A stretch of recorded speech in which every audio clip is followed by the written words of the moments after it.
The overall message that I'm feeling across both of these spreads for this week is, you know, a lot of the times, right? Like you guys are the balancing of the scale, trying to make sure that things are fair, trying to do the right thing, trying to, um, balance out that karmic scale so that both parties always contribute an equal amount, okay?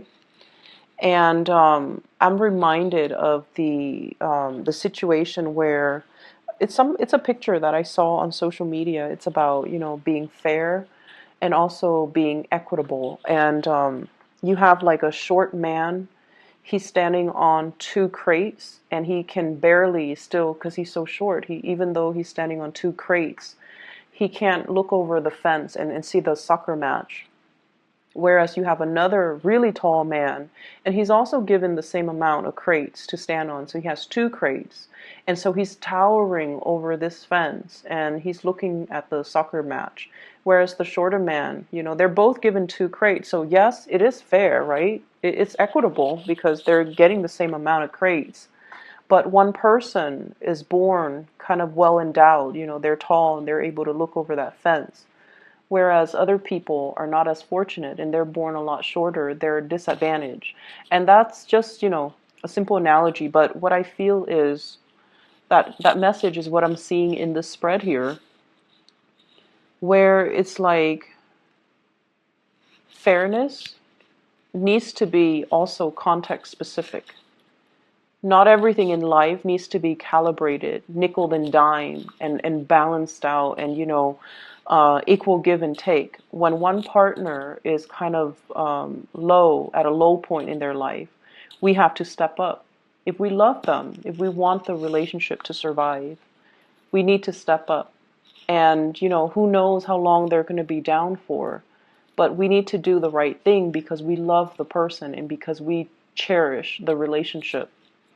And likewise, when you're down in the dumps, they're going to have to step up too, and they might not know how long it's going to be. And it's these moments where the balancing scale, when the scales are off or the scales are off kilter, that's when we really understand and truly see how the other person treats us. And that's what really dictates, whether or not they really love us.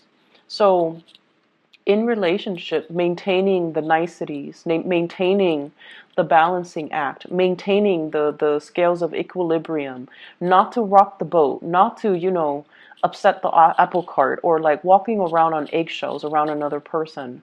All of these things are kind of, they're just the veneer. They're just like the superficial things that we do to maintain a very balanced relationship. But the tipping point, the sore spots, it's when the trouble begins. It's when people are put under pressure. That's when we know what people are all about, and that's when we, or even you Libras, know what you're all about. Are you willing to rough it out, or do you run at the first sign of trouble? So I feel like this is the week where you have to kind of examine the deeper motives, okay, and your deeper intentions. And this is the week where you're going to have to kind of look at yourself in a way that you might not have had the courage to do before. And I feel like a lot of the courage is stems from the fact that you want to maintain the peace.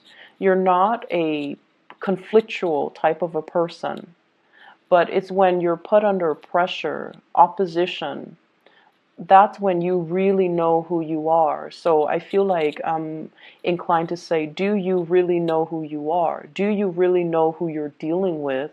Do you really know who your partner is? Do you know what they're capable of? Do you know and understand the people around you who's really there for you when the going gets rough, when you're put under pressure?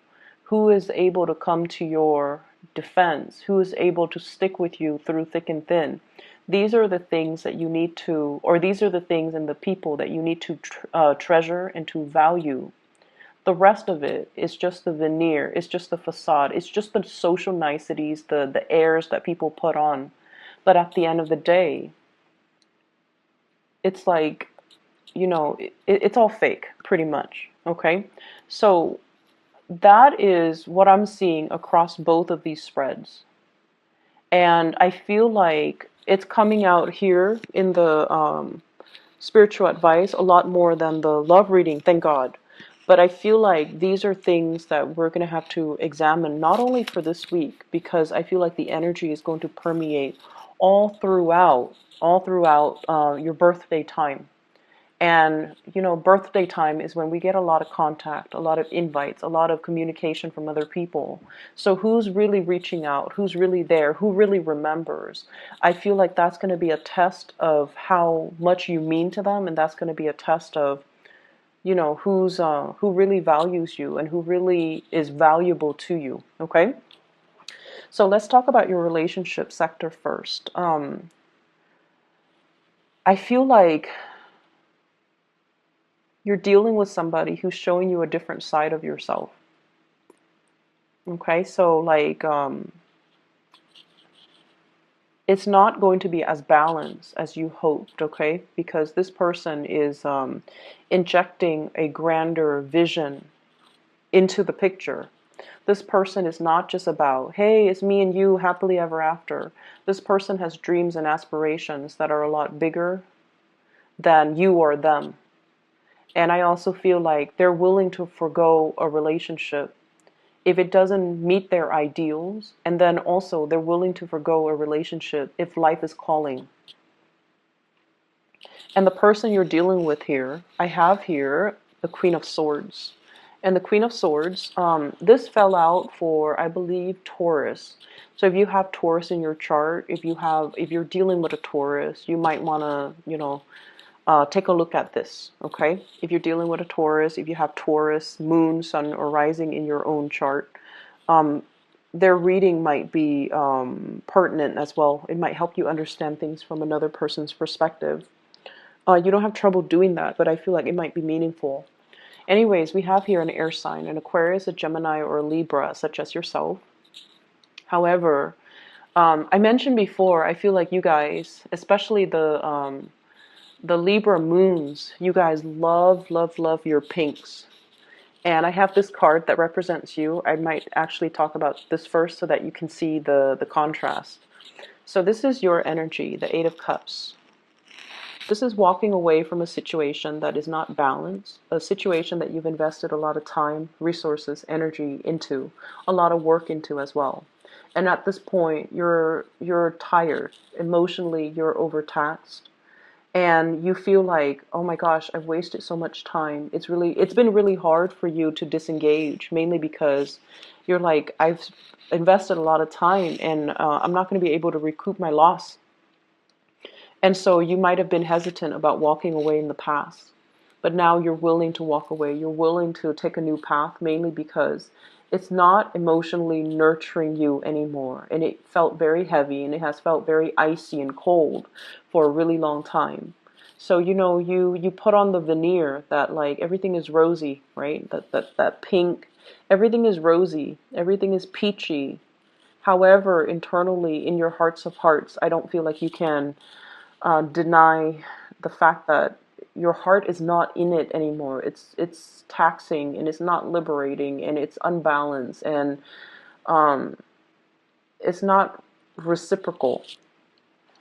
And so many of you have chosen to walk away from a situation, or emotionally you have walked out of a situation. And I feel like you're looking towards somebody else here, okay? Somebody is bringing something into your life. They're showing you a different perspective. And I feel like you might still be in this other relationship that you can't really recoup your loss, so you can't really move away. There might be children. And you might have also wondered, like, I can't leave because, there might not be other people, other suitors, other opportunities for me until this person comes into the picture. And this person is everything that you've wanted. They're blue, you're very pink. So I feel like there might be gender role reversal, okay? And that's just the stereotypical, color coding that I'm using, but I do feel there's an element here. This is a female energy, and yet her demeanor is very, very strategic, very icy. So she's not a warm, cuddly type of a person. However, she's very intelligent. So it could be a male or a female, but their energy is that they're not, typically warm and cuddly and welcoming and things like that. However, this person is very highly activated on the crown chakra. They have a lot of insights, a lot of wisdom. They can see through people. They can see through situations. They can bring a lot of clarity in a situation where there is none. And I feel like you find them very, very attractive.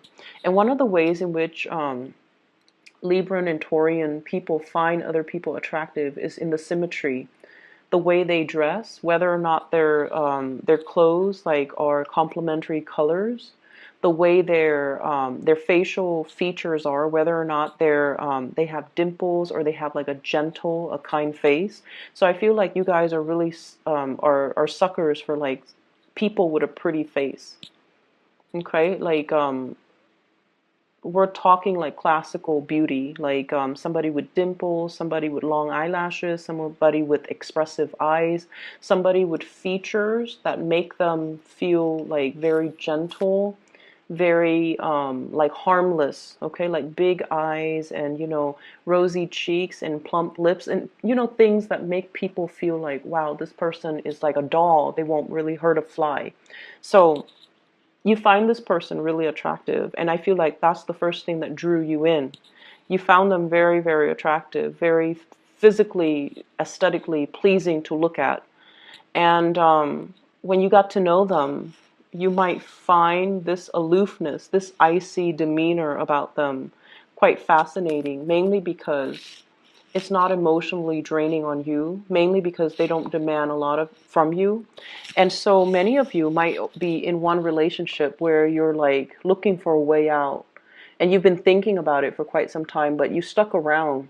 And I feel like this person is like a breath of fresh air into your life, and you're kind of starstruck, but you're just like, maybe I can have both. Like I see this element about weighing out the pros and cons, and at the end of the day, you've concluded, maybe I don't have to forego one to have the other.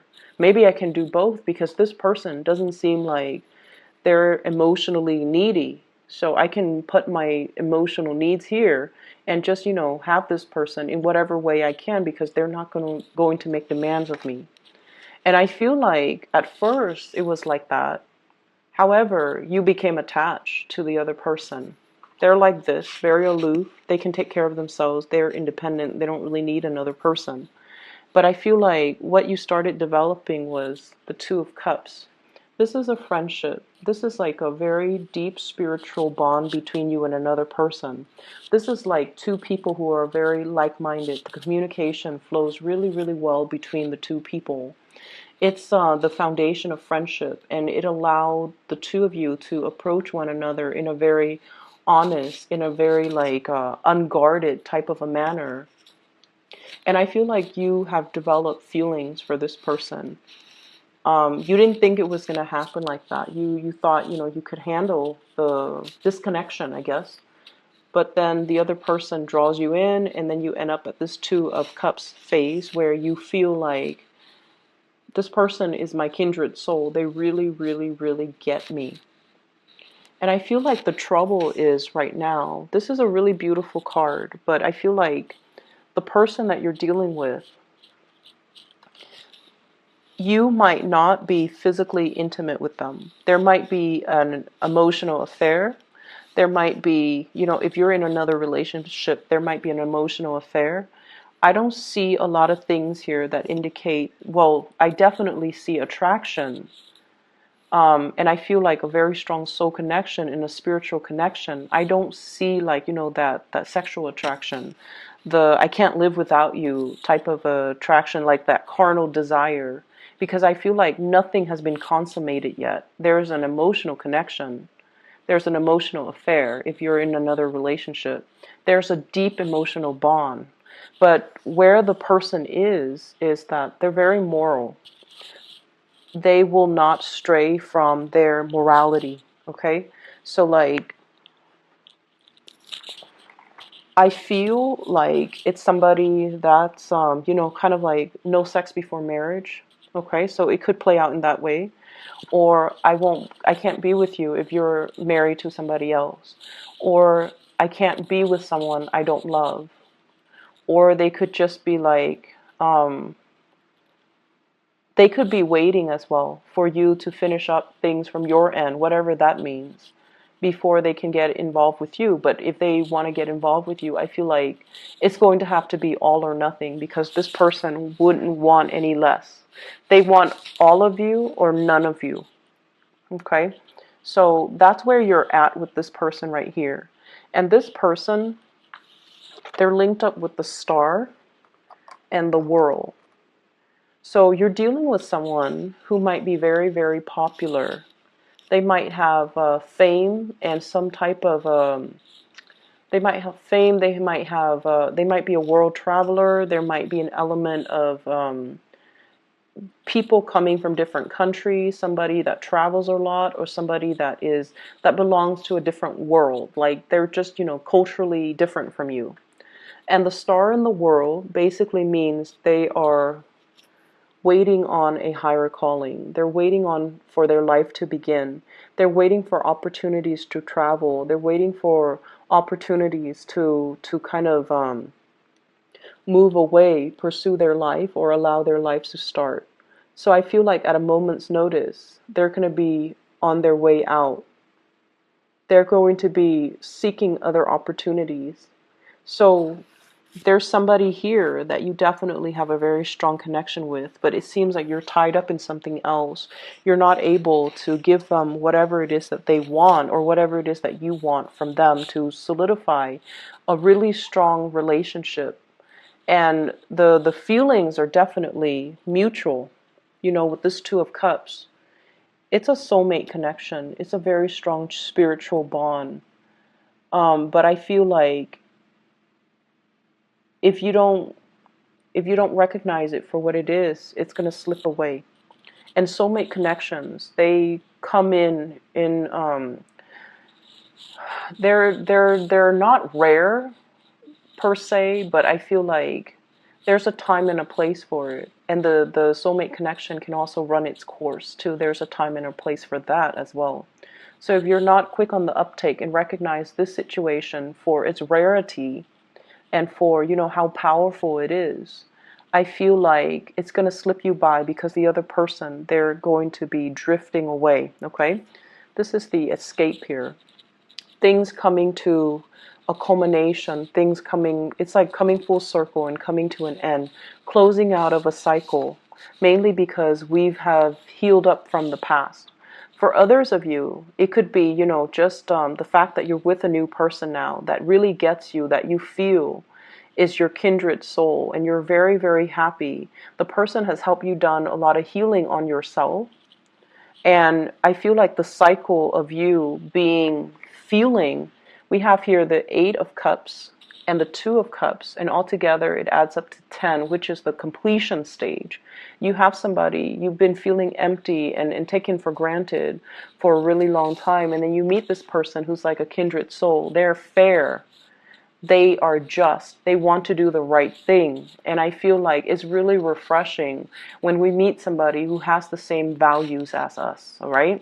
And so they're completing you, and they're going to help you kind of like continue that next phase of your journey. So if you didn't believe in, you know, morality, if you didn't believe that people were selfless, that people are incapable of, you know, doing the right thing, I feel like you're meeting somebody. You might have met somebody already, or for this week at least, you're meeting with somebody that has these high ideals and aspirations and dreams and goals and sense of morality and that moral compass, and also the same values that you espouse. And as a result of it, it's going to feel like, wow, this person gets me. This is what I've been missing all along. And it took this person to come into the picture for me to believe in it again. And for me to feel like I'm normal. I'm not the weird one. just because everyone around me, lost faith in it. So I feel like someone is giving you a lot of inspiration, and they're kind of like that star in a very dark night. You're going through a period of a lot of immense self-doubt. Am I in the right place? Am I where I'm meant to be? Am I following the right path? Am I doing the right thing? And then this person is showing you, yes, you're on the right path. Yes, you're doing the right thing because I believe in the same things. So you're meeting a very strong soulmate. And it's a beautiful relationship. Recognize it for what it is and really cherish it, okay? And proactively go after it, because I don't feel like they're going to stay around. If you're not making your intentions known, they might not linger around forever. And then when you decide to do it, Libras, it might be too late, because you tend to straddle the fence, and you're not as decisive as other signs, okay? Other areas of your life, once again, I feel that energy, the veneer, okay, keeping scores and things like that. So I have this element here. This is a workplace attraction. I have the Seven of Pentacles. This is like two people working towards a common goal, a common purpose.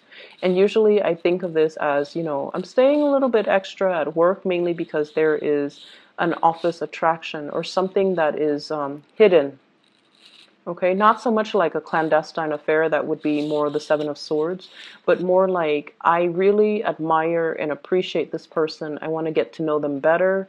But we have like work that needs to be done, but there's that, every once in a while they cross my path. There's that attraction. So I definitely see you feeling this for somebody, and it might make the work environment a lot more dynamic, a lot more fun. I also feel like there might be interference in the work environment as well. This is a card about training, consulting, and too many people involved in a situation, too many cooks in the kitchen. Everyone is offering their 2 cents, unsolicited nonetheless, and everyone feels like they're an expert in their field, so they're coming together to kind of offer, their advice, offer their take, and it can create a lot of confusion. And I feel like that's what it's doing here. We end up here with the Five of Pentacles. And the Five of Pentacles is a situation where we feel kind of left out. We feel a little bit hidden and isolated. And despite all of these options, all of these people coming in telling us what we should do, it's really hard for us to listen to our inner voice and allow, it's like these inputs from these other people is drowning out your intuition. So you should really listen to your intuition and figure out what you need to do, okay? So that's one area that I feel, there's workplace attraction. There's also like workplace confusion and interference, and too many people telling you what to do. And you want to, of course, appease everybody. But I feel like you're at a point where you can no longer do that. You're at a point where you need to kind of step out of your shell and grow up. And I want to say like almost grow a backbone and do what it is that you're divinely, intuitively guided to do, rather than being afraid to upset people by not taking their advice, even if what they're offering you is not appropriate for what you're dealing with, okay? For those of you who are feeling a little bit down and out, if you have recently, I see a divorce situation here as well. We have the Justice card as well as the Four of Wands. This is like paying alimony, paying child support, ending a relationship, having to deal with the legal aftermath of a failed relationship. If you are dealing with that as well, I feel like financially things might be halved, okay? So financially, if you have had a lot of financial blessings, so if you're like, if you were married and there were two incomes, now we're going in half. And I feel like you're going to start to feel the financial pinched, okay? And then if you've had to, take care of the kids or the wife or the husband or whatever the situation is, there's now child support and alimony that's going to have to be had, and there's going to be that financial pinch as well. So I feel like for some of you, the financial picture is not looking too great. And I also feel as if, I feel like for those of you who are dealing with, divorces and separation and child support and alimony, you have to kind of go to court and sort out like either agree to redraw or renew or renegotiate your alimony or child support payments. And then for others of you, I feel like you're doing really well at work. You might be in the legal profession. You might have met somebody that you've married to in the legal profession. You might now be meeting somebody in the legal profession, and you guys really hit it off. And I feel like, it's a really great career for you to stay in. You're consulting, or other people are consulting you, and so you're doing a lot of training in that arena. But I definitely feel like there is this sense of meeting somebody that you really, really love on a soul level. You recognize each other. It's like upon the first time that you meet, you understand this sense of your soul recognizes one another. Okay, I'm gonna leave it at that for you, Libras. Take care of yourself, and I'll be back next week.